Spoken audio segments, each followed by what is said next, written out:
जिस प्रकार से बम की अफवाहें उच्च न्यायालय में यहाँ उड़ रही है और ये पहली बार की घटनाक्रम हुआ नहीं है, चौथी बार हो रहा है। हाईकोर्ट परिसर में भी जो है सुरक्षा की भी कोई व्यवस्था नहीं है। एक दिन की बात चल जाए, 2 दिन की बात चल जाए, लेकिन लगातार तीसरा दिन और आज से 1 महीना 1.5 महीना पहले भी एक बार और धमकी, तो लगातार 4 धमकियां जो मिल चुकी हैं हाईकोर्ट परिसर ने। नुकसान तो एक दहशत का है, जो आतंक दर्जिया चाहते हैं कि दहशत का माहौल करना, तो दहशत का माहौल तो वो कर रहे हैं, लेकिन उससे बड़ी निंदनीय बात यह है कि हम लोग पता नहीं चला पा रहे कि वो थ्रेट आ कहाँ से रही है। राज्य सरकार और केंद्र सरकार की कहीं ना कहीं ऐसी खामियां हैं कि ऐसी सुरक्षित जगहों पर भी बम लगाने की संभावनाएं आती है। नहीं, ये मेल्स जो है केवल जयपुर में नहीं आ रहे हैं, राजस्थान में और भी जगह आ रहे हैं और इनफैक्ट पूरे देश में आ रहे हैं। राजस्थान को सबसे बड़ो न्याय को मंदिर हाईकोर्ट जी का अंदर अभी फिलहाल में आप खड़ा हाँ, और मेरे पीछे देख रहे हो गए पूरा हाईकोर्ट को मुख्य परिसर है, जिसका अंदर न्यायाधीश बैठ रखे हैं, न्यायमूर्ति जो कि न्याय की बात करी हैं, न्याय का फैसला सुना हुई और तमाम मुकदमा चाले हैं, जिसका अंदर अड़े न्याय का तौर पर जो राजस्थान की सबसे बड़ी गतिविधि हैं वे सारी हूँ। तो फिलहाल में आप जयपुर के अंदर हाईकोर्ट का परिसर में मौजूद था, लेकिन ये परिसर अब यह दिना बड़ी सुर्खिया में आ चुके हैं और सुर्खिया में आबा को कारण है कि अड़े आया दिन बम की धमकी दी जा रही है, बम से उड़ाबा की जो धमकी दी जा रही है वे लगातार आप 1 महीना की बात कर ले तो पूरा महीना के अंदर 304 बार का करीब बम से उड़ाबा की धमकी हाईकोर्ट ने मिल चुकी हैं। आज जो तीसरा दिन है जी का अंदर हाईकोर्ट ने बम से उड़ाबा की धमकी मिली है, मतलब लगातार 3 दिना से तो लगातार मिल ही रही है। पिछला जो 1 महीना की बात करा तो एक बार पहले भी हाईकोर्ट ने बम से उड़ाबा की धमकी मिली, इसकी वजह से खड़े ना खड़े जो हाईकोर्ट की कार्रवाई है, जो हाईकोर्ट को पूरा कामकाज है वो रुके पड़े है। मेरा ई हाथ पर देखोगा तो जो वकील है, जो वकील तबको है वो अड़े खड़ो है और आया दिन सिर्फ हाईकोर्ट के अंदर आ रहे है और सिर्फ अड़े एक दर्शक का रूप में अड़े खड़ो रहे है, क्योंकि काम काज पूरा ठप पड़े है। जहाँ सुरक्षा एजेंसी हैं वे तमाम अड़े मौजूद है। तो देख रहे होगे एंटी टास्क जो सर्विस है, जो पूरी टीम है, एजेंसी है, जो एंटी बॉम्ब स्क्वाड है, साथ ही डॉग स्क्वाड है, वे लगातार 3 दिन से दबिश दे रही हैं। लेकिन रोज़ नया जो एक मतलब ऑनलाइन प्लेटफॉर्म का माध्यम से हाईकोर्ट ने जो धमकियाँ मिल रही हैं बिको सिलसिलो लगातार जारी है चुके है। आज लगातार तीसरा दिन चल रहा है। जी सर, आज तीसरा दिन चल रहा है कंटिन्यू। अब से 1.5 महीने पहले भी एक मैसेज आया था, उसके बाद अब 3 दिन से कंटिन्यू मैसेज आ रहे हैं और अभी तक जो 1.5 महीने पहले जो मैसेज आया है उसकी भी अभी तक पुख्ता कोई जानकारी नहीं की गई है कि ये मैसेज कहाँ से आया है, कैसे आया है, अभी तक इसका कुछ नहीं है।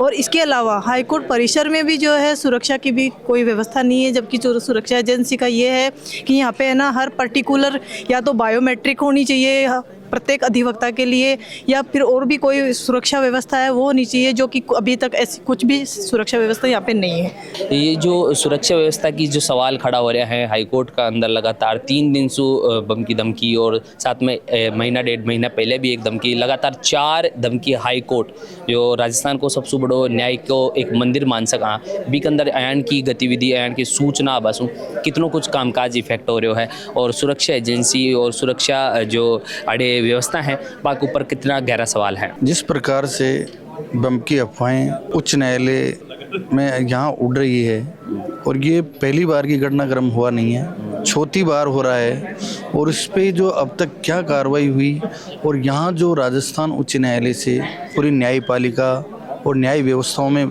बाधित हो रहा है कार्य, और प्रत्येक काम में जब अफवाह आती है उठ के काम रुक जाता है और वो उसके बाद जब बैठते हैं सारी समस्याएं झेलनी पड़ रही है। उसके बावजूद भी आज दिन तक उस चीज़ का कंफर्म नहीं हो पाया कि ये घटनाएं कहाँ से हो रही है, कौन लोग ऐसे बेकार हैं जो यहाँ धमकियाँ दे के ये हालात हो रहे हैं। उनके न्यायपालिका के दृष्टिकोण से उनको सजा होनी चाहिए और ऐसी घटना की पुनरावृत्ति यहाँ नहीं होनी चाहिए। वकीला के लिए और हाईकोर्ट के लिए सीधो आप देश के लिए बोल सका हाँ कितना बड़ा नुकसान है लगातार तीसरा दिन धमकी। ऐसा है, यह नुकसान तो एक दहशत का है, जो आतंक दर्जिया चाहते हैं कि दहशत का माहौल करना, तो दहशत का माहौल तो कर रहे हैं, लेकिन उससे बड़ी निंदनीय बात यह है कि हम लोग पता नहीं चला पा रहे कि वो थ्रेट आ कहाँ से रही है। भाई मेल आ रही है, भाई कहीं से आ रही है तो अपन उसको सिस्टम अपना फेलियर है जो अपन वहाँ तक पहुँच ही नहीं पा रहे। अगर अपन इस चीज़ को सर्च नहीं कर पाएंगे कि वो कहाँ से आ रही है, क्या आ रही है, तो ये तो डे बाय डे होगा। कल हुआ, आज हुआ, कल भी हो सकता है, नेक्स्ट डे हो सकता है, उसके बाद कोई मिसअपॉइंट हो सकता है। तो सबसे ज़रूरी और आवश्यक, ठीक है हमारी 2 दिन सुनवाई टल गई, कोई बात नहीं, पूरा प्रदेश के जो क्लाइंट है, मुवक्किल है, न्याय के लिए आते हैं, वो परेशान हो रहे हैं। लेकिन सवाल यहाँ ये है कि थ्रेट आ रही है, मेल आ रही है और अपन उसको रीच नहीं कर पा रहे, तो संदेह सवाल यहाँ है। दूसरी बात हमारे हाईकोर्ट के अंदर सुरक्षा व्यवस्थाओं की जो बात है, तो सुरक्षा व्यवस्था यहाँ पे बिल्कुल ही ना बराबर है। 5 गेट है, 5 गेटों पे किसी प्रकार की कोई जांच नहीं है और लोग आ रहे हैं, जा रहे हैं। आप अभी भी देख सकते हैं कि सुबह जब मेल आई, धमकी आई, उसके बाद भी चारों गेट ओपन है और क्लाइंट सीधा अंदर आ रहा है और उसकी जांच नहीं हो रही। तो इससे ज़्यादा विफलता और किसे कहेंगे अपन। इसके अलावा मैं एक बात और कहना चाहूँगा कि हमारे 11 तारीख को हाईकोर्ट के अंदर इलेक्शन है। हमें अंदाज़ा हो रहा है कि कहीं ना कहीं ये भाई डे बाई डे थ्रेड दे के और उस दिन किसी प्रकार का कोई बड़ा धमाका नहीं कर दे, तो उस दिन तो हमारे यहाँ करीब 10 या 15 हज़ार अधिवक्ता साथी रहेंगे। बिल्कुल, कितनों कुछ नुकसान है, तीसरों दिन लगातार है और डॉग स्क्वाड और एंटी बॉम्ब स्क्वाड ये लगातार तीसरा दिन तक भी आज हाईकोर्ट के अंदर बनेडी हैं। ये राजस्थान हाईकोर्ट जयपुर बेंच की एक बेंच है जहाँ पे चौथी बार ऐसी सूचना मिली है।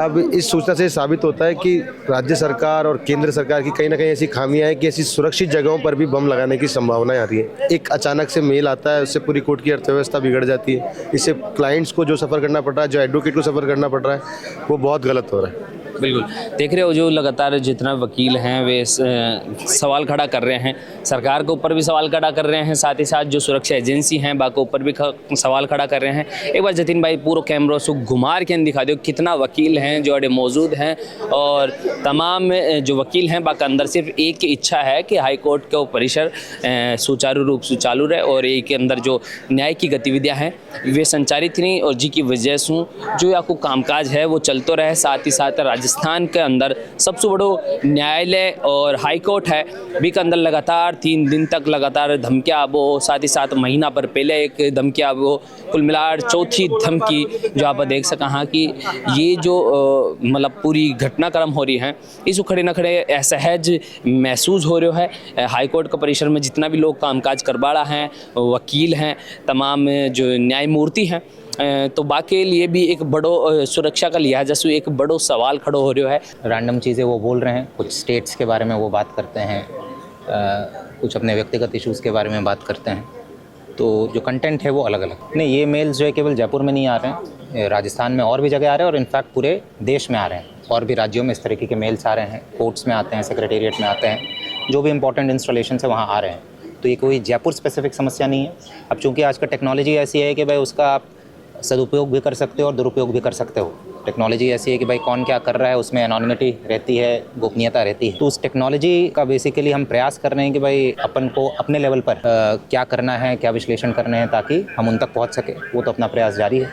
और जैसे मैंने बताया कि उसके अलावा जो इम्पोर्टेंट इंस्टॉलेशंस है जैसे हाईकोर्ट हो गया, यहाँ पर सुरक्षा के हिसाब से और क्या व्यवस्था को हम सुदृढ़ कर सकते हैं उस पर भी हम काम करें। बिल्कुल, इसमें हम जितनी एजेंसी से मदद ले सकते हैं, चाहे वो स्टेट में भी हमारी एजेंसीज़ हैं, ATS है, SOG है, उनसे भी हम मदद ले रहे हैं और केंद्रीय एजेंसीज से भी हम संपर्क करने का प्रयास कर रहे हैं। जो उनके लेवल की बात है फिर उनके लेवल पर फॉलोअप किया जाएगा। पुलिस की इसमें बात नहीं है, इसमें टेक्नोलॉजी की बात है। और ये जो टेक्नोलॉजी है वो पूरे विश्व में इस तरीके की टेक्नोलॉजी, आप VPN देखिएगा तो वो इंटरनेट पर कोई भी VPN खरीद सकता है, आप भी खरीद सकते हैं, मैं भी खरीद सकते हैं। तो वर्तमान में जो टेक्नोलॉजी है हमारे पास वो इस तरीके की है। बाकी जैसा मैंने बताया कि प्रयास किया जा रहा है कि भाई जो नेशनल लेवल या मल्टीलैटरल लेवल पर जो डेटा शेयर करने की बात है, वो सर्वर का एक्सेस मिलना हमें कि वो IP कहाँ से जनरेट हो रहा है, वो संबंधित एजेंसीज के भी हम संपर्क। महीने 1.5 महीने पहले भी इसी प्रकार की घटना हुई थी। आ रही है, मेल्स आ रहे हैं और हम प्रयास कर रहे हैं इनको। बाकी थे मन सुन रहे हो जलको पे। नाम मेरा बबलू है, कैमरा 5 मेरे भाई जतिन है। धन्यवाद। राम राम साहब।